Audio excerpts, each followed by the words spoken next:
I have to tell you part of the story that I left out about James Gandolfini last night.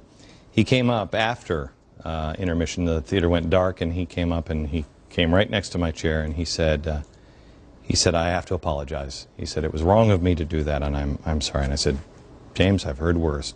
Don't worry about it. I was amazed at, he's the first person that has ever come up to me and apologized. I still don't think, I think he thinks I'm Satan, which is fine, but he's never apologized, and he said, I hope your son didn't hear that. He did, but he's also heard worse.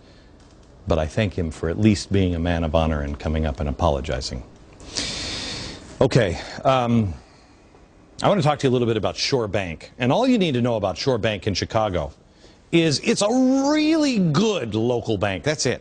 Really good local bank. I want to start over here. Do you remember Crime Inc.? This is a story that we've been telling you here for a while, and I just want to run this down.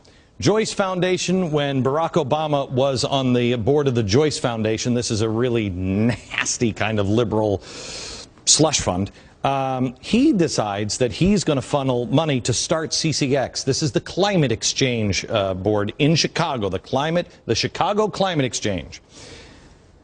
Barack Obama, $1.1 million to CCX, okay? Who are some of the other investors? Generation, what is it, Generation something or other? I don't remember. Of Al Gore and Goldman Sachs. They invest in CCX. I think Goldman Sachs has 10% of it. Is this the one that just bought it, right? It's just been sold to a global company now. It's great. So the investors are all there. Oh, and then Fannie Mae, Franklin Raines, he's got, I think he's inflated the earnings of Fannie Mae by about $90 billion. So he can, walk away with, I think it was $90-some million in bonus money, which was great. They did an investigation. He was discredited, but never went to jail, just had to pay some money back. And then he's just back in the mix with everything. He's great. But he started Enterprise, and while he was at Fannie Mae, he bought a couple of pieces of technology. It's amazing technology. One of them is to measure your carbon for the exchange at your house. At your house. So they know exactly how much energy you're using and carbon so you can pay. It's good, isn't it? Oh, and there's another one that we haven't really figured out yet. It's a way for the, I guess, the government or whoever it would be, Fannie Mae probably, to be able to lock your outlets in your house. We got a couple of congressmen trying to get information on that, but we can't seem to get it from Fannie Mae. But strangely, they purchased this technology for CCX. So there seems to be some sort of money that's going to be funneled here. And then what's great is this guy who started the Apollo project, he's part of all of this with Emerald Cities Collaborative. It's a brilliant way to green our cities. What they're going to do is they're going to take money from the carbon exchange using this technology from Fannie Mae, and then they're going to, all that money is going to come, and it's all going to go through Emerald Cities Collaborative. This is just going to be able to help your town get greener. And on the board of directors, members of the AFL-CIO, members of Green for All, Van Jones organization, SEIU, the Apollo Alliance. It's fantastic. It's fantastic. No reporters on this story. I'm sorry. Business Insider, I believe, is doing a couple of stories, but nobody else.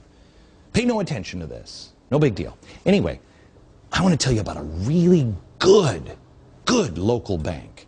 Shore Bank. Yeah. Chicago, Illinois. Hey, Chicago, Illinois. That's a carbon exchange play. Chicago. It's a community development bank. These guys are into community development, too. We should get these two together. Who thinks it might end that way?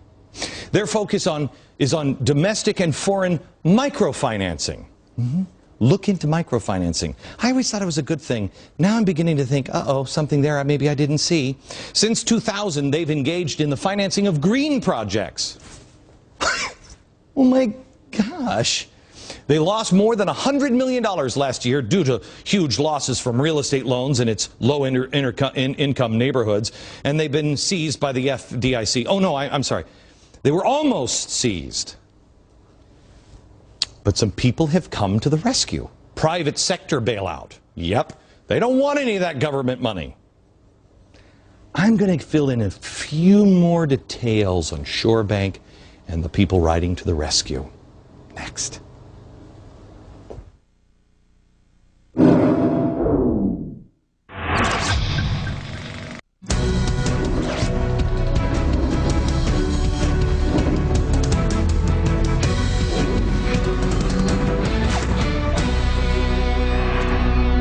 America, this you could not make up. You could not make this up. You couldn't write this. Hollywood could not write this. Wait until you meet the really good local bank, Shore Bank. Surprisingly not in the news. Chicago, Illinois. Let me introduce you to them. See if you can recognize some of the people here. Shore Bank. They don't want it taken over by the FDIC. They don't want to be a burden to the people. Here's Ron. He's the founder. Do you know he was the guy who was testifying for the Community Reinvestment Act, 1977, Jimmy Carter? This is great, because the Community Reinvestment Act is really kind of a Cloward and Piven kind of scheme that really led to all of the things that, well, we're now having to bail banks out for. Yeah. But he was the only banker that said, I want you to know, that's an important deal. In fact, it was so inspirational that that the Clintons thought it was great. Clintons. They were inspired. They thought it was wonderful. Back when they were in Arkansas, they saw this bank. And they said, boy, we gotta, I'll tell you what we gotta do. We gotta have a bank like that down here. Down in Arkansas. Hey, isn't there another, do you have the, here it is. Sorry, in Arkansas. Pretty sure that was in Arkansas. And they were working with banks like this in Arkansas. All inspired by him.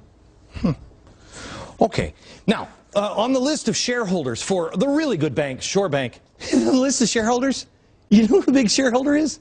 This is going to be, where do we go? Oh, well, the Joyce Foundation.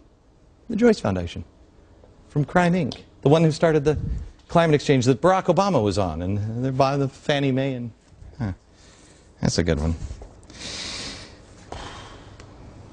No big deal so far, still just a really good local bank. By the way, the co-founder, the core founder was at the signing of the Bill Clinton community reinvestment thing too. It was good. Oh, a VP. Where is she? Jan, the VP. I love her. Look at her. Doesn't she look like a sweet lady? She is so nice. Oh, boy. She's the VP of the bank. Yep.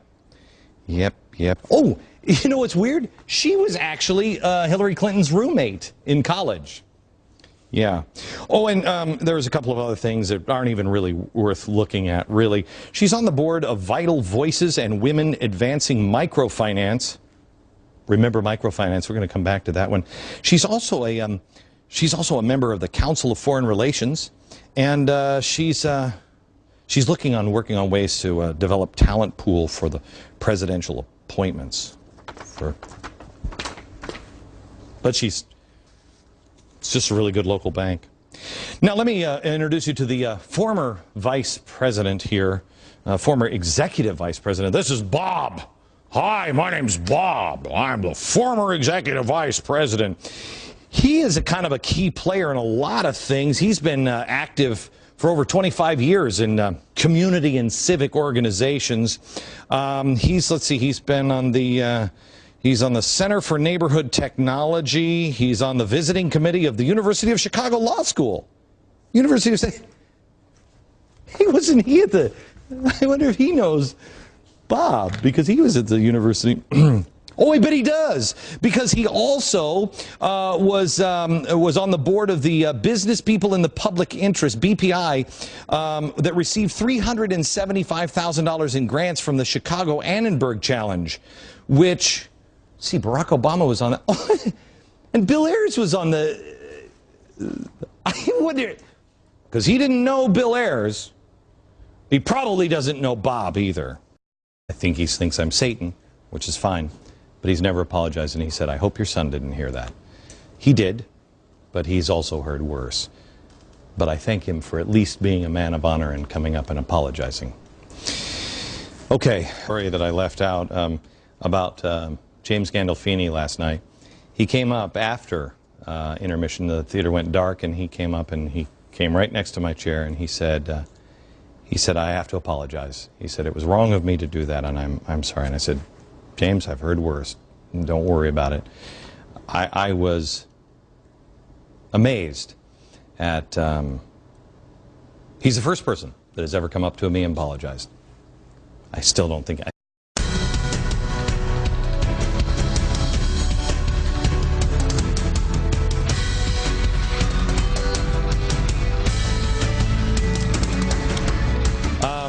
have to tell you part of the story. I want to talk to you a little bit about Shore Bank. And all you need to know about Shore Bank in Chicago is it's a really good local bank. That's it.